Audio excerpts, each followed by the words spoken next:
దేశం గురించి ఆలోచించే ముందు, సమాజాన్ని గురించి ఆలోచించే ముందు, ఈ ఆలోచించే వాళ్ళు ఎవరైనా వాళ్ళు ఎట్లున్నారని చూసుకోవాలి.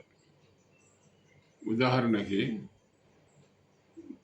చాలామంది పెద్దవాళ్ళు ఏమంటారంటే, నిన్ను నీవు ప్రేమించుకో, తర్వాత సమాజాన్ని ప్రేమించుకో అంటారు. నీ మీద నీకు ప్రేమ లేకుంటే వేరే వాళ్ళని ఎట్లా ప్రేమిస్తావు? అందుకొరకు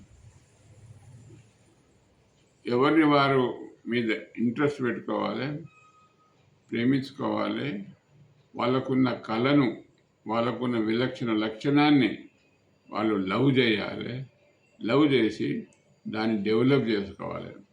ఆ విధంగా డెవలప్ చేసుకుంటే కుటుంబ వాళ్ళంతా వాళ్ళ లక్షణాలను